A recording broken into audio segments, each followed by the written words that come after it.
Okay, we're live. I don't know really what you said to them and what you did. No, I just walk around with them and show basically did an anatomy thing. Yeah, where's everything? That's it. Okay. So starting from the front, you pretty much got that figured out. The front, you got the breakaway switch. Yeah. And then you got the X harness. Okay. And then light system. And then this is a surge brake. As you get, as you stop it surges on a piston in here that activates the brake. And that's actually brake fluid in there in that cab. You check on a monthly inspection. All your daily, weekly, monthly, and yearly inspections are here. Okay. And your operations guide. Juan, ahorita me apaga la música que me cortan el video. So working towards the engine, the first harness you see is your ECU. So just like a car, computer. Yeah. Binary code, fuel management, hours, and then the display is hooked into there too. Okay. And then on 250 engine hours, you do the full oil change. Mm-hmm. You do fuel and oil, and then air. Okay. And then inside here is a hydraulic filter. You do that at 250 engine hours. Yeah.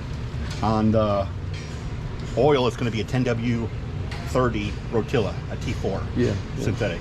And then on the oil, it's going to be a AW46. 46 or 68? Doesn't matter, they're pretty close to the same. I would highly recommend 46, you'll get the most wear.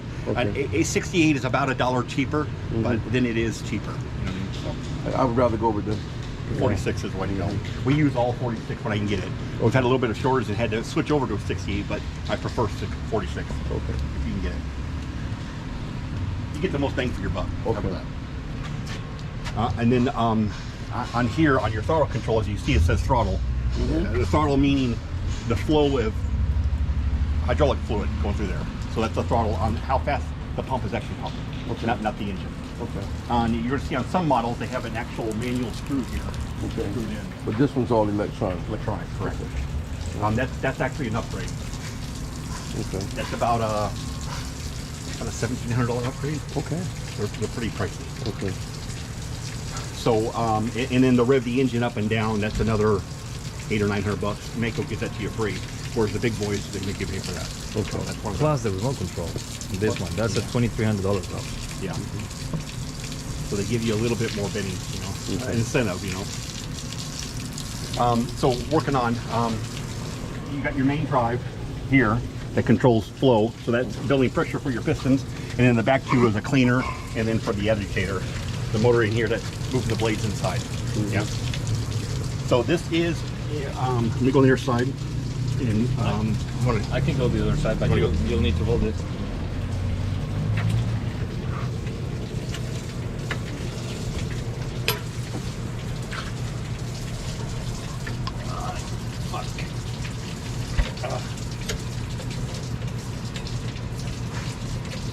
How do I unplug this thing? Push it down. Push it down? Push the cover down. There you go. You got it. Okay. So then you see in there, you've got oil in the proximity switches. So when one cylinder comes all the way down, it sees it, sends off a signal to the computer, and then it switches. It knows, the computer knows if that cylinder's all the way down, then the S-tube is all the way in this hole. So that does contain oil, and that's a cheap SAE30, real cheap stuff. Whatever, the cheap stuff you can find. Say that one more time. SAE30. For that?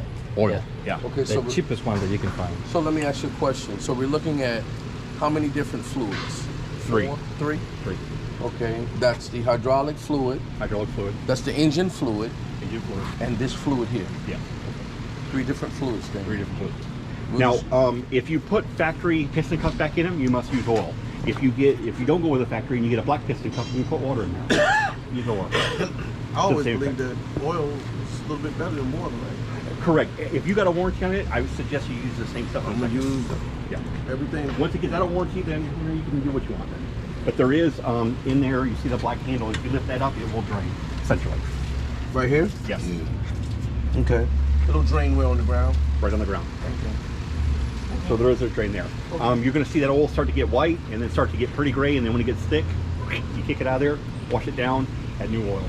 Okay, so all those times at 250 hours, that's when we do that. No, well, you're going to do this under a daily check, and then every month you're going to then follow and see, you know, how the oil looks. How the oil looks. Yeah, put your hand in there, or just a little stick and whoosh it around. It looks pretty good. Since it's brand new, or brand new piston cups, I should say, it'd be about 6 months, and you're going to be dumping the oil. Okay. You add new oil, and then you're going to go about a year, and then you're going to take the piston cups out. Okay. And it's pretty. You call us, and it's pretty straightforward. They come out the S end. It's like a bike. You know, once you take one out, you pretty much remember how to do it. You get that piston all the way back, and I'll show you how to do that. Okay. And then the rock valve will be in one hole, and you put that piston all the way aft, and then you just 3 bolts, pull it out with some picks, put a little grease on there, plop her back in, and bolt it right in. It's pretty straightforward. So you got oil on one side, and you got concrete on the other. So that's just lubrication and cooling. Okay. That pistons shift back and forth. Right next to it is, of course, you heard the cooling fan. Yeah. It always comes on when you turn the switch on. Some models, you can turn it off and on willingly, but the consensus is you always leave it on. Yeah, because it's cool. Yeah, because a lot of guys over the years have forgotten to burn something out. Or get it so hot that you got to stop now. So this is cement put for dummies here, right? Well, I mean, just over the years, you know, everybody's gotten a little smarter. In a fleet-wise, as a manager, I would be ordered to come in and just put all the wires together, and the operator has no control over if it cools or not. It's always on. So then, years of that, people, you give feedback to the manufacturer. Now they just make it so it's always on. If you don't hear it, then there's a problem. You need to find out why. Hear that thing? You got to. Now this is for hydraulic fluid. You got your sight gauge and your range. Correct, and then you got a high and a low, right? Red being low, and you got a thermometer in the center. About where it gets down to where you see about 160 is about when you should start thinking about filling it. That's about 5 gallons. From 160 to the black is about 5 gallons. If you keep losing oil, you need to find out why. Because you adding oil, bulk oil is dirty by nature. So by you adding oil, you're kind of contaminating your own tank. Okay. So all that back pump does is take it out of this tank, puts it through the cooler, through the filter, and back to tank. At 26 liters a minute. So every time this is just set at idle, it's constantly cooling and cleaning itself. Constantly. You dump a new oil, you're contaminating. A lot of guys didn't realize that. I mean, if you take a 5-gallon bucket and dump it in there and look at the bottom of the 5-gallon bucket, it's dirty. We filter our oil going into the tank, and then we filter it back into the machine. That's how critical it is. Okay. So it don't take much to blow the main drives. It don't take much. I mean, well, you get a piece of hair in your blood, and it go right to your heart. You don't. I think it's a place in Charleston that services these machines, or I know it was some place in South Carolina that service these machines. So if we go and take a service, we were probably going to pay somebody to professionally service it, rather than. Well, I guess my point is, if you see a leak, you know, when you're done with the job, find out why it's leaking. You know, because you keep adding oil, doesn't help it. Doesn't cure the problem. You're just putting a Band-Aid into the thing. So, which leads me to my next point is because the tank gets hot and cold, you are going to have condensation by nature. You know, it's just the nature of the beast. So, and on the other side, you're going to have, under a weekly inspection, you're going to see the low point under the tank. See the low point right there with the cord turn valve? See it? The yellow handle sticking up? Hold on. See it right up there? Let's see. What are you talking about? The wheel handle right up there. See it? You see it there? Yep. Yeah. And then right above that is a little handle. Right here? Right above it, you'll get your hand on it right there. Yeah, right there. Yeah. So you take that plug out and you just about a water bottle cap full. Once a week. Whoop. Real quick. This tank is at a V. So in the morning, level, cool, because then the water and the oil separate, it'll flow to that low spot. You open it up and let a little bit of water out. Oh, just on that? Every week? Every week. Can you see what the thing he's talking about? Okay, he just said. Let me point it on the video. It's right here. That's it. Okay.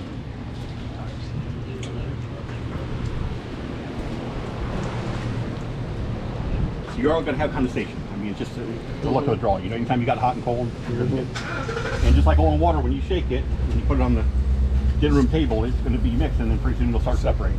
So this would be level ground in the morning when it's cold. You do this every morning. Well, you put a little bit of water out every morning? Every week. Every week. Once a week. So working back, you got your agitator handle here, push to operate, and then you got to reverse. So naturally, normally when you're pumping, that's what the position you'd be in all the way up. Yeah. And then you have a neutral, so you could potentially take the grate off. I suggest you don't, turn the machine off, and then work on whatever's in the grate. But it gives you a neutral position, so you could potentially just reach down and grab something quick, you know what I mean, without lifting the grate up. And then you got to reverse. So if you waited 10 minutes for a truck, you could reverse, forward, reverse, kind of stir it up in the hopper a little bit. Okay. So let me ask you a question. So, in order to make sure that concrete doesn't stick, would you recommend spraying it with a little diesel? On the outside? Or, Yeah, on the outside here. Yeah. Okay. Well, yes and no. Since the 70s, we all did the same thing, hydraulic fluid and diesel. However, you know, long term, your grandkids, my grandkids, his son, they won't have nothing to work for it. So I suggest you probably get form oil or something that's biodegradable. What is it? Form oil. Form oil. Okay. Or form release. It's just a white powder or white liquid you add water to, and it's what they put on their forms for tilt ups. Okay. And will that protect your paint better? Yeah.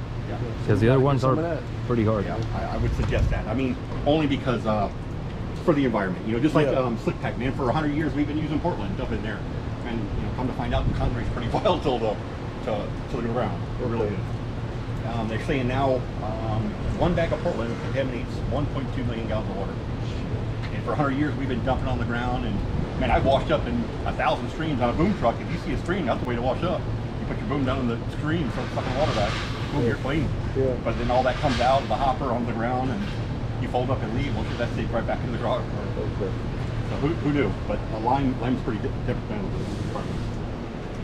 now here, everybody's making you wash out in a certified washout box.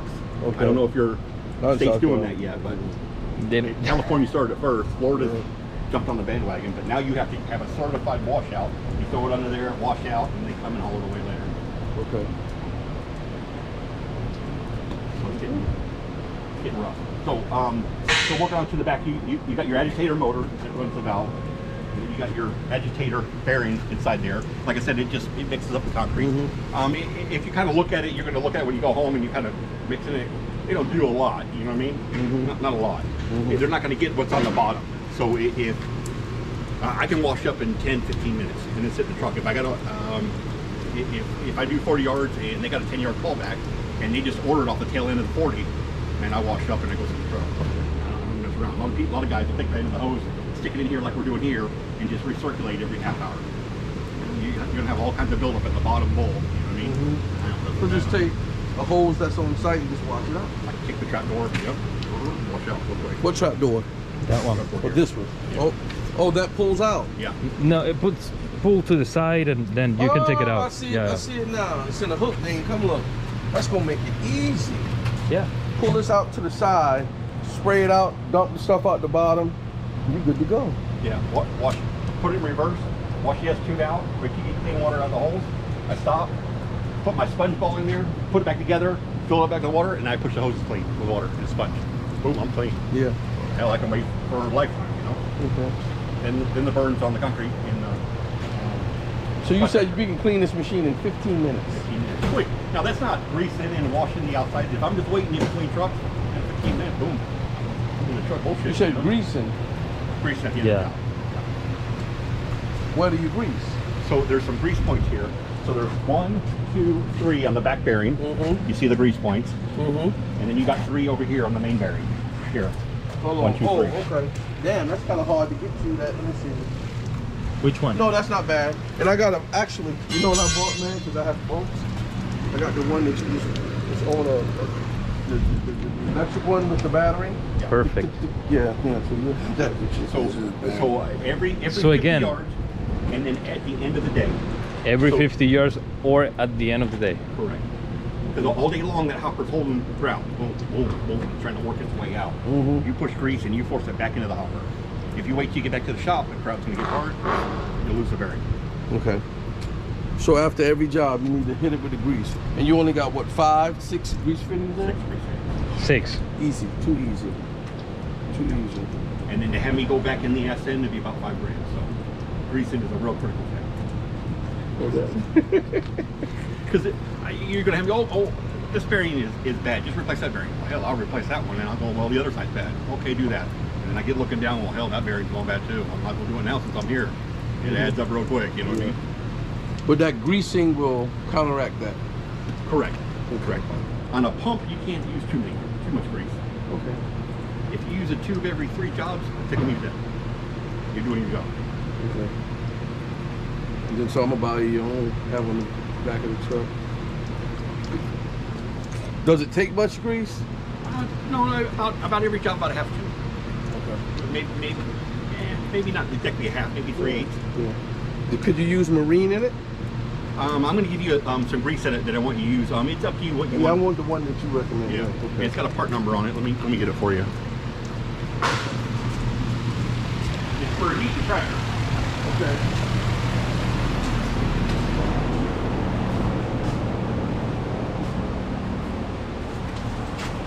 Red and tacky. It's got a part number on there. It's a little expensive now, mind you, but it's $1 or $2 like Yeah. I'll go on Amazon. So there is a shortage. You can ask one hard. It's been hard trying to find it for me, but buy as much as you can because I mean it's probably the shortage is going to be over after a little while. But for right now, it's a little bit of short. So when you order it, it takes you about 3 months, 2 months to get it. Oh man, even more than that. So if you order some, order a lot. Okay. You'll go through it eventually. Okay. Okay. So the cage probably what 24 of them come in the game? 12, I think. 12? What's the last time? What was the last? I thought it was 6. They're little boxes. No, 12. It's 12. Oh.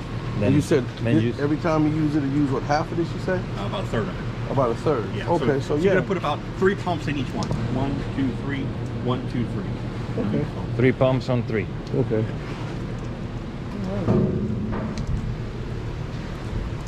So working on the SN, you got a HD end, this is a 5-inch heavy duty end here, and then you got your trap door to wash out. Okay. The Outriggers are a typical, you lower the front end, so you screw it all the way down. If you're going to leave it on the job, no, sir. so you would use the main jack instead of the lift jack. The lift jack is just to hook up to a truck. Yeah. This is just secure it, you know, where it's sitting on the ground all the time. So you'd lower this all the way down, set the feet, and then screw it up with this. Sort of tilt. Right. Take the tension off the tires. Okay. You can, if you put wood in the back, you can lift it all the way up off the ground. Take the wheels off if you want. Yeah. Okay. Okay. You can do that. So now, if you use a 250 and over, you don't need the Outriggers. The truck's strong enough. That's not the one that you're gonna use, right? What? That truck.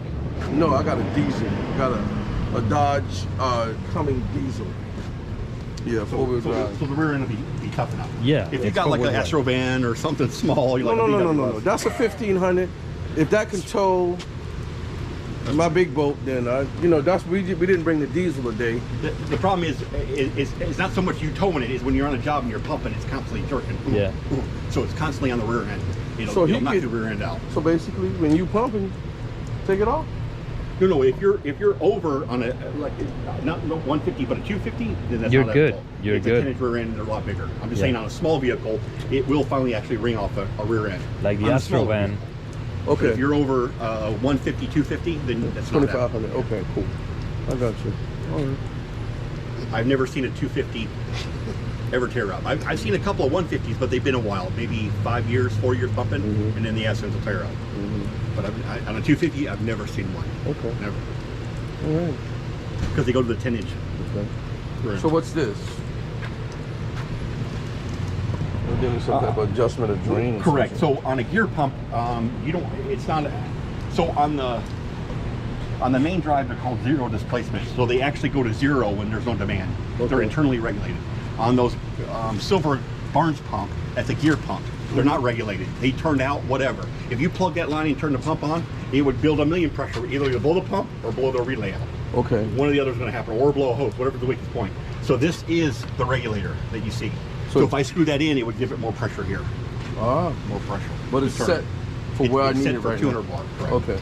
And then here is just a test port for me as a mechanic to put my meter on and find out if the pump is bad or if it's the gate that's bad. Okay. So that's all it is. You're going to see about 100 of these floating around. They're just test ports.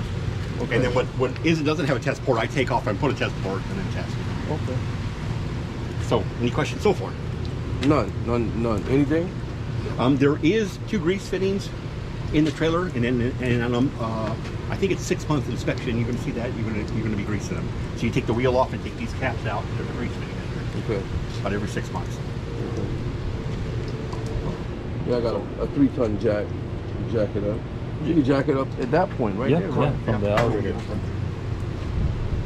Yeah. Yeah, I know y'all left the cover off that oil thing. Correct. Okay. So on the main display housing, here in the top you see where all the computer holding. So in theory, that's your forward and reverse valve, and then your slew valve. Those are the electric The valves. one that just has one valve on it, that's for slewing. When it gets pressure, it slews this way. When it takes pressure away, it comes back. Okay. Yeah. And then here is forward and reverse. You push this in, you would get a forward, boom, boom.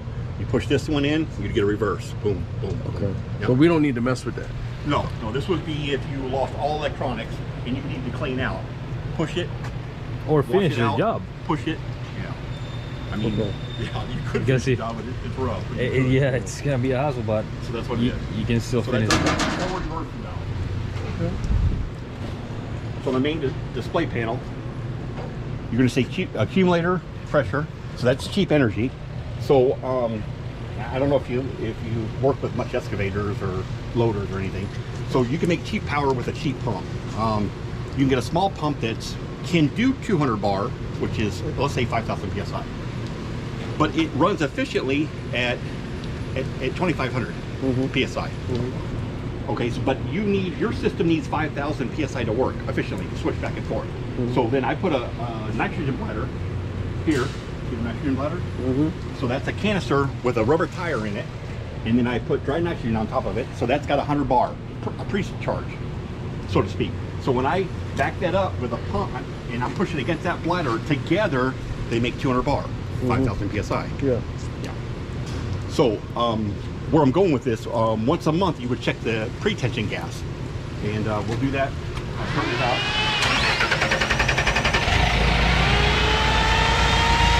You're going to charge, and then we're going to turn it off. You see where it dumped off? Boom, and it snapped off. Where it snapped off is your pre-tension pressure. That was 1,000. 1,000. Do it again.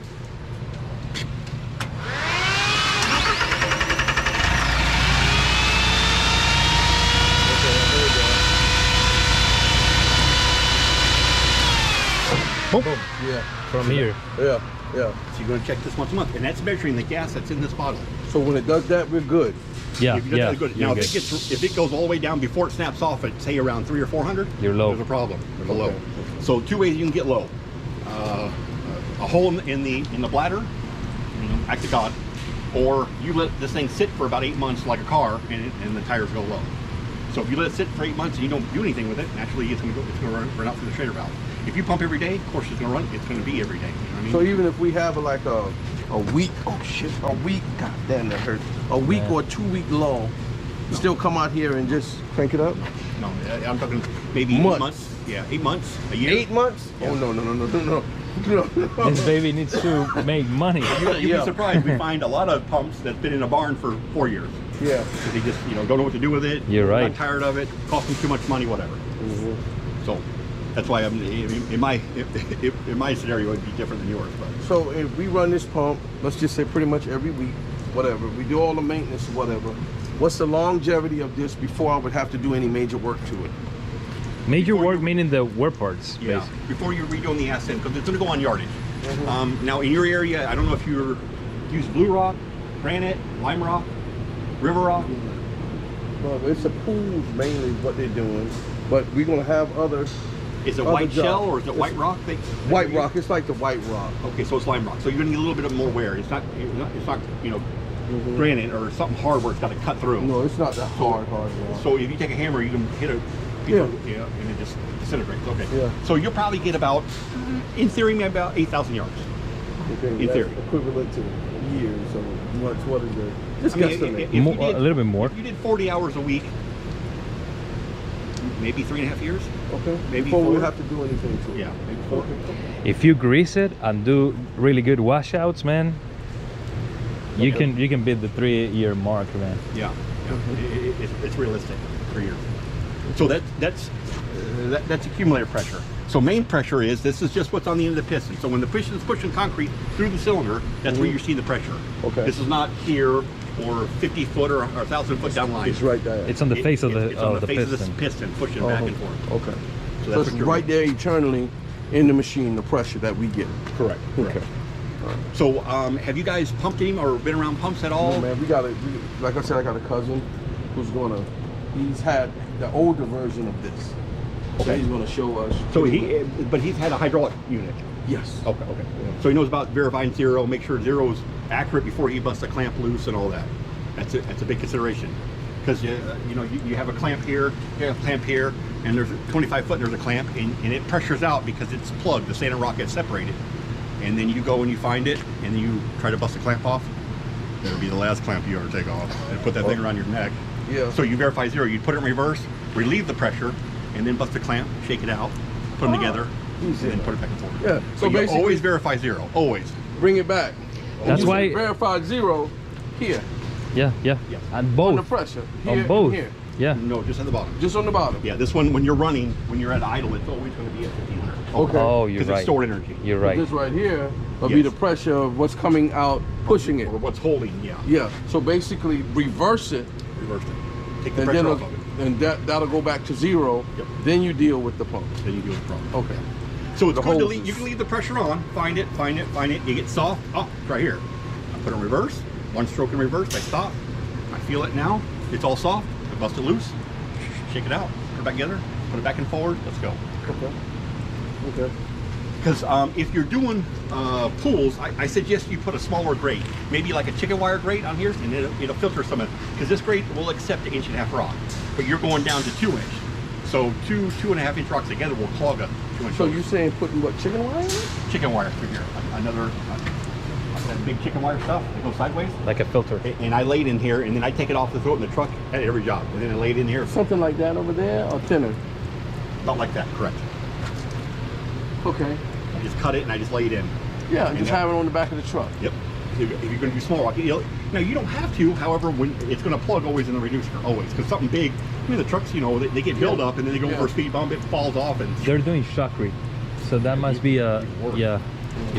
that shit a lot of build up on the fins on the truck. So we just gotta go in. I just gotta find me some fence wire, some hard green Correct. fence wire. Yeah. and That'll put on there separate the it'll big catch all rocks. that It'll voodoo. cut From down on them. your plugs. It'll Okay. way down on them. Okay. I mean, you'll get a few here and there, but it'll do 90% of it. Okay, so the main screen, you got the big ready stop. So if you had a problem, you hit that button, and everything would turn off of the pump, and it wouldn't start up until you release the stop. So you got your ignition wire, turn on. You got your local to engage it to make the brake channel work, and then you got a remote setting. You use the remote. Your scrolling, we'll go over this in a second. The volume operates the volume of how fast the pump is going to be coming out. How fast the flow is. Boom, boom, boom, boom, fast, fast. The engine machine always one. Always pull out. All the way down. So go in before you. You got forward and reverse of the unit. So forward means how to come out of that thing. Reverse means it's sucking in from the back. And then you got a jog setting. So there's a couple of ways. Let me demonstrate what it is first. You go forward. So if I get jog, you're going to see the piston go.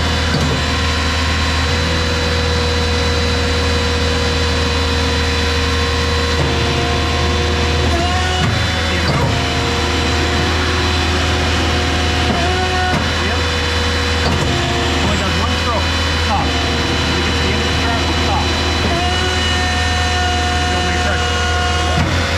Back into the back.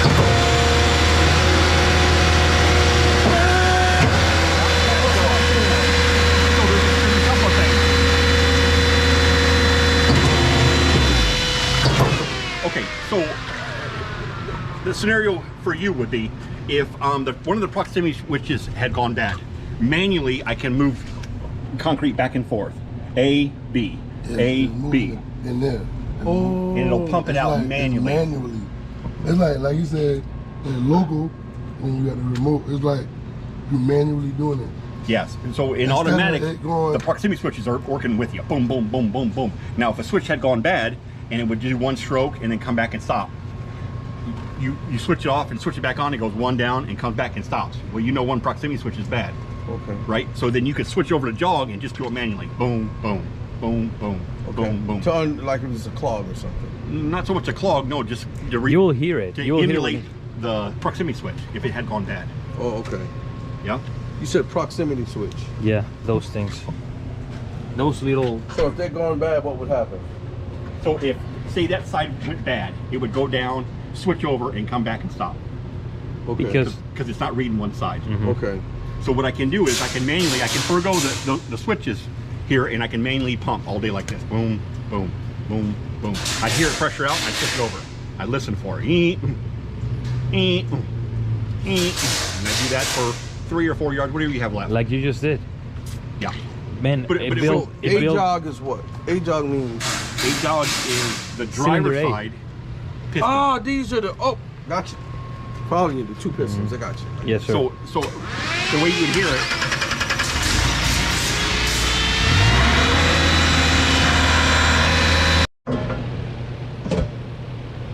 check daily, grease daily. You know, watch yourself. Don't put your hands in hydraulic fluid. Keep your hands out of invitation. You know, hazard zone. I mean, every one of them heading. The ones in the water box, I actually got called into court for. I was there after the fact. I don't know exactly what he was thinking, but this guy did they were doing about 120 yards, and there was maybe a rock in there. I'm not sure exactly what it is, but he probably watched it for about 40 yards. Probably got tired of it, whatever. He reached his hand there to grab it, and that piston came around there, and boom, took off 4 fingers. Boom, sliced him right off. Well, that was fine and dandy. Well, remember the Ford, when they were going through the heyday on International, the 6.0, they kept breaking down? Ambulance come pick them up. On the way to the hospital, he broke down and he died. He bled out. So Ford, Schwing, and the contractor with the class action lawsuit. So always be mindful. The main seam won't never bog down. I mean, if it grabs your shirt here, it's going to pull you in. I've never seen anybody get away from it. You'll be lucky if it tears your arm out, if best. But it won't. Yeah, it won't. It'll pull you on in. You know, I like to say what's not big on though. Shit, he ain't dealing with this too much unless it's off. You know, I mean, you know. But just be mindful, you know, anytime you work on the rig, turn it off. Yeah. It ain't nothing worth your life, man. Turn it off. I mean, it's a matter of turning it off, working on it, come back here and turn it back on. You see how easy you turn it. Yeah. A lot of guys get tired. The grate was in the factory. We put a 61 meter together with an automatic transmission on a man body. Well, the point of us putting a PTO box smashed the ring here, and it pushed the end plate of the yoke in, and a leak started on the rear main seal of the engine. Well, it fell down on the clutch. Well, it felt like it was in neutral, but it wasn't. It was spinning. Well, the guy got up on the grate. He couldn't figure out why. He thought the hopper brake switch was stuck. Then you're jumping on the fucking grate, and the grate broke. He dropped in. Well, by that time, the clutch engaged, and it pulled his ass in. Killed him. So, let me see if I can cool it down with water. Always verify 0. That's the main goal. I mean, don't verify 0, Dave. Nothing's worth your life, man. Everybody goes home. You know what I mean? Everybody goes home.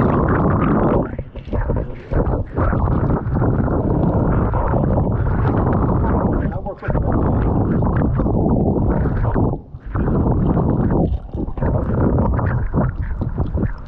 200 bar, I said things that.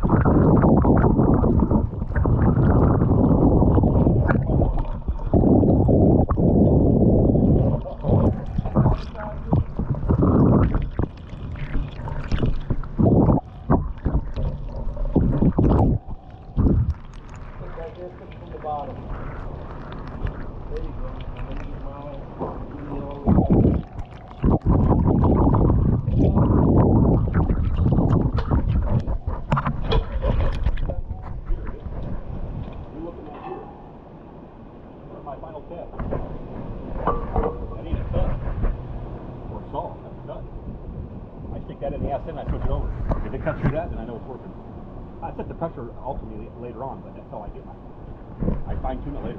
That's how I get started. That's what I was gonna ask. You can picture what it is. Okay. That's like nothing, effortlessly. Yeah. You don't even bog down. In that hopper.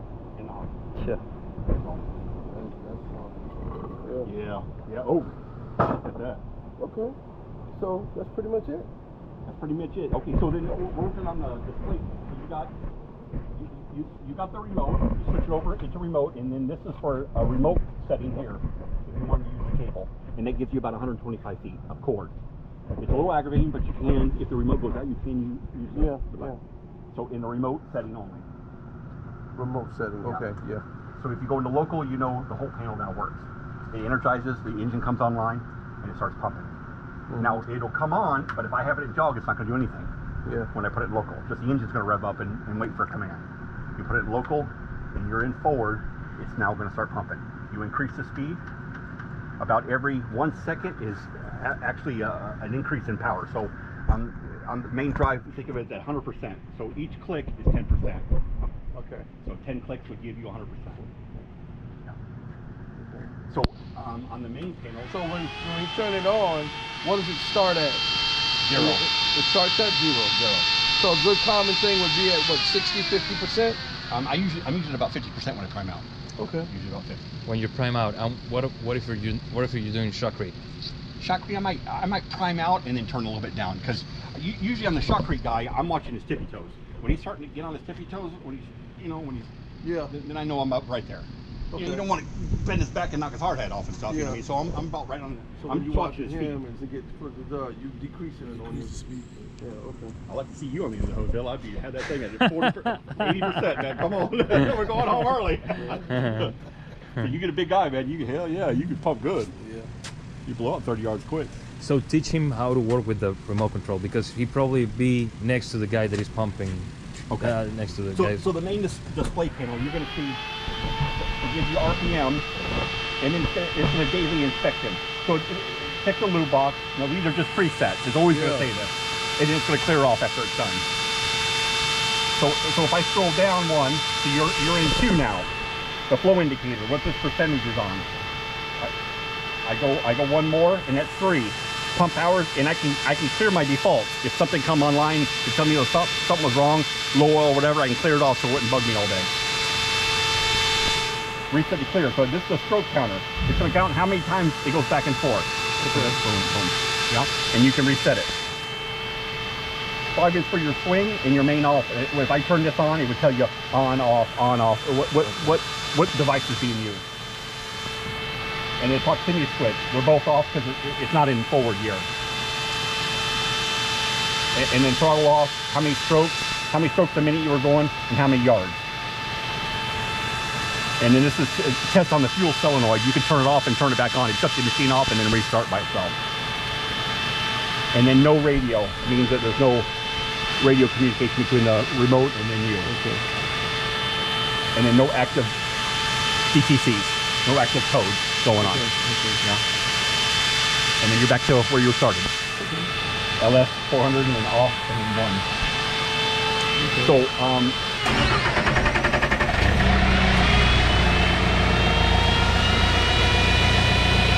The fan blowing.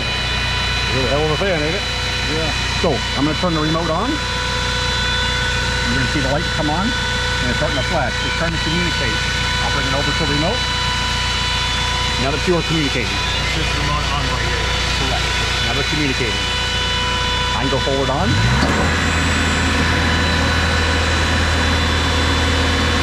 I can go slow more. So I'll start holding that.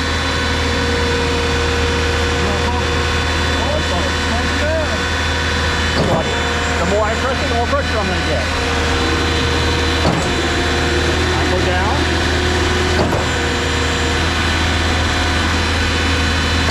How fast I'm going. The faster you go, the more pressure there is. I got to pump off. You know, if I want to go to reverse, I must hold the reverse and turn off. It's in reverse gear. Reverse. I turn it off, take my finger off of it, and now back into a forward gear. What will happen? Forward. What will happen if you like take up your thumb out of reverse while you're pumping? Oh, okay, so I'll answer that here in a second. If you hit reverse, e-stop, you can shut the machine off. Yeah. In case of an emergency. In case of emergency. I turn it off. Then you have to go through the whole protocol again. Turn it on, leave it neutral, turn it on, put it back in remote, and let's go. So if I'm in pump forward and I put my finger on reverse, or if I got my finger on reverse and I let it go, what's going to happen is that spool that you see there's working pressure. It adds a little bit of pressure and it moves that spool over, and then now you've got in forward. It takes away. It's got a centering spring and it goes back in the center. I add reverse. I put a little pressure on here and I push it this way. If I go forward to reverse real quick, it's going to throw that rod as fast as it can over. It could potentially get stuck. It'll get stuck in reverse or forward. So you always make sure that you stop the machine, take your first hand off reverse, and then hit the button again and go back into forward. That way it centers it and then pushes it back Off over. reverse. No, not off reverse. No. So basically, I'm just gonna do this here. So pump on off like that. Then I hit it. That's reverse. But you don't have to hold this one. Okay. This is just pump on, pump off. This is the one that you need to hold. Yeah. So I hit that and then hold this. No. Correct. No. You would hold it in reverse first, Hold in reverse first, then pump. now it's in reverse. Yeah. All right, I want to get off reverse No. You would hit off. again. Yes. And So then, just control it and then. and then take your finger off reverse. If you hit it again, it's back into a forward. Okay. So let me do this here. Got the pump. I'm gonna go. You know something wrong. So we hit that. Turn it off. No. You gotta take your finger off of it. Yeah. So you hit it one time, take your finger off. Now it's stopped. Okay. Now hit reverse. Reverse, and then you're gonna hit it one time. Okay. and it So turns the now we're pump ready on. to go. Now he's no. So if you want to go in reverse, you hold your finger on there Yeah. and hit it one time. Boom, and now it's in reverse. You keep holding this, and it's in reverse. Okay. And the now, whole time. okay. So I'm all. So I want to stop reverse. I can take my finger off. No. So I hit that again. Hit that Yeah, again. it'll stop the Okay. pump and then And then hit release that it. again, and it's going back. Okay, I got Going you. forward. I got you. You wanna do it while it's Yeah. on? Shit, might as well. Yeah. Shit, we ain't gonna get home about. So remote. Yep. All right. So. You have to turn it on. You have to turn on the remote control first. Okay. Oh. And this light, it will light up, and it was while it's flickering like that, it's communicating. Right here it says radio on now. Okay. So now you're on. You're connected. First. You're forward. Okay. So now. Turn it off. Put that, and then click it. Hold it. Click it one time, and now you're in reverse. You lift your reverse thumb. This is the one that you need to hold. Keep your finger on the reverse. When you do it. So now, where are we at now? We're nothing. It's nothing going on. Nothing. Okay, so you don't. that's forward. That's forward. That's Turn it forward. off. You want to go reverse. You hold reverse, and you hit that one time. Now you're in reverse. You got your hand on the reverse. It's in reverse now. You want to stop reverse, hit it again, And now you can release that. and you can Yeah. go back into a forward. You got it.